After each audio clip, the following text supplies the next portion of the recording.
Why is the color of our oceans changing? And this will have an effect on land and has scientists worried. What's causing these changes? In the past, the seas and especially the oceans may have been scary for sailors and their ships, but now things are getting worse. The color of the oceans, which according to scientists is changing at such a rapid rate, will acquire completely different shades by the end of our century. So what happens and what's causing this? Perhaps, say we don't care, we live on land, swim in the shallows, or do not get very far from the beach, but things are not that simple. Rising sea levels, warmer aquatic temperatures, the gradual extinction of phytoplankton and algae, along with many other declining or emerging conditions, are different pieces of the same environmental puzzle that begin and threaten the ecosystem and extension to ourselves. By the extension to ourselves, we are threatened as well. Since about 3/4 of the Earth's surface is covered by water, these consequences do not bring good news for the future of the inhabitants of the world and the islands. One of those changes that we can gradually see is a strong sign that something is wrong, and that would be the color, the changes in colors of the oceans and our seas. Kindly support my Patreon account since YouTube has again demonetized my YouTube channel. The daily posts are 5 videos daily, and they are totally different from what I have on my YouTube channel. Thank you so much for your support and that you find all my content so interesting. You'll find the Patreon account details in the description box below. But given the terrifying effects on life on this planet, color is obviously the least environmental changes we should be concerned about. All these problems will be transferred gradually and onto the land. Just think of the fact that the seas and oceans fill the atmosphere with a huge amount of oxygen. And we have videos explaining various reasons why all this is happening, leading to a central cause called climate change. And there are a number of solutions to how this trend can be reversed, and they concern all of us, but also each one individually. There's recently been a study by MIT. Much of the surface ocean will shift in color by the end of the 21st century. Climate-driven changes in phytoplankton communities will intensify, and the blue and green regions of they will intensify the blue and green regions of the world's oceans. It's caused by climate change, significant changes to phytoplankton in the world's oceans. The new MIT study finds that over the coming decades, these changes will affect the ocean's color, intensifying its blue regions and its green ones, and satellites should detect these changes in hue, providing early warning of wide-scale changes to marine ecosystems.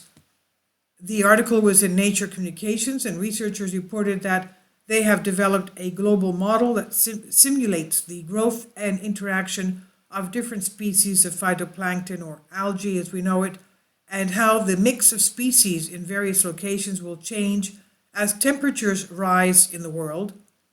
The researchers also simulated the way phytoplankton absorb and reflect light, and how the ocean's color changes as global warming affects the makeup of phytoplankton communities. The researchers ran the model through the end of the 21st century, and they found that by the year 2100, more than 50% of the world's oceans will shift in color due to climate change. And that's, of course, terrible news. The study suggests that blue regions such as the subtropics will become even more blue, reflecting even less phytoplankton and life in general in those waters compared with today. Some regions that are greener today, such as near the poles, may turn even deeper green as warmer temperatures brew up larger blooms of more diverse phytoplankton. The model suggests that changes won't appear huge to the naked eye, and the ocean will still look like it has blue regions in the subtropics and greener regions near the equator and poles. This is what the lead author Stephanie Dutkiewicz explains. She was principal research scientist at MIT's Department of Earth, Atmospheric and Planetary Sciences, and the Joint Program of the science and policy of global change. And she said that basic patterns will still be there, but it'll be enough different that it will affect the rest of the food web that phytoplankton supports. Now, chlorophyll count. The ocean's color depends on how sunlight interacts with whatever is in the water.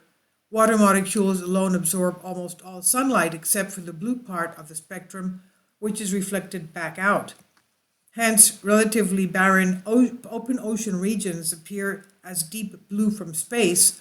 If there are any organisms in the ocean, they can absorb and reflect different wavelengths of light depending on their individual properties. Phytoplankton, for instance, contain chlorophyll, a pigment which absorbs mostly the blue portions of sunlight to produce carbon for photosynthesis and less in the green portions. And as a result, more green light is reflected back out of the ocean, giving algae-rich regions a greenish hue. Since the late 1990s, satellites have taken continuous measurements of the ocean's color, and scientists used measurements to derive the amount of chlorophyll by the extension phytoplankton in a given ocean region.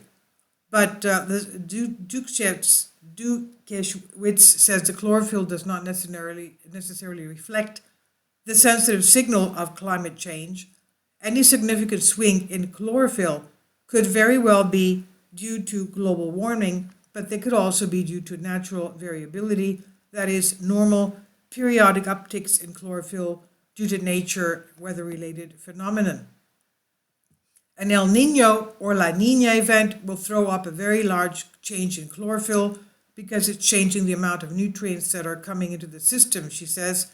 And because of these big natural changes that happen every few years, it's hard to see if things are changing due to climate change if you're just looking at the chlorophyll. And then they had modeling ocean light. Instead of looking to derived estimates of chlorophyll, the team wondered whether they could see a clear signal of climate change's effect on photoplankton by looking at satellite measurements of reflected light only. The group tweaked a computer model that was used in the past to predict phytoplankton changes with rising temperatures and ocean acidification.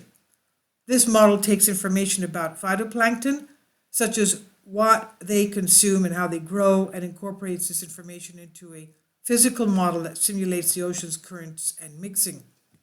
But this time around, the researchers added a new element to the model that has not been included in other ocean modeling techniques, and that is the ability to estimate the specific wavelengths of light that are absorbed and reflected by the ocean, depending on the amount and type of organisms in any given region. Sunlight will come into the ocean, and anything that's in the ocean will absorb it, like chlorophyll, she said. Other things will absorb or scatter it, like something with a hard shell. So it's a complicated process how light is reflected back out of the ocean to give it its color. The nice thing about this model, she said, we can use it as a laboratory, a place where we can experiment to see how our planet is going to change. Now, a signal in blues and greens. As the researchers cranked up global temperatures in the model up 3 degrees Celsius by the year 2010, what most scientists predict will occur under a business-as-usual scenario of relatively no action to reduce greenhouse gases, they found that wavelengths of light in the blue-green waveband responded the fastest. And what's more, Dukeshwitz observed that this blue-green waveband showed a very clear signal or a shift due specifically to climate change, taking place much earlier than what scientists have previously found when they looked to chlorophyll, which they projected would exhibit a climate-driven change by 2055. Now, according to their models, climate change is already changing the makeup of phytoplankton, and by extension the color of oceans, but by the end of the century, our blue planet may look visibly altered. Dukeshwitz said there will be a noticeable difference in the color of 50% of the ocean by the end of the 21st century. She said it could be potentially quite serious. Different types of phytoplankton absorb light differently, and if climate change shifts one community of phytoplankton to another, that will also change the types of food webs they can support. This research was supported in part by NASA and the Department of Energy, and I'll leave links below for you for this, from the MIT News. Please leave your comments, and thank you for your support.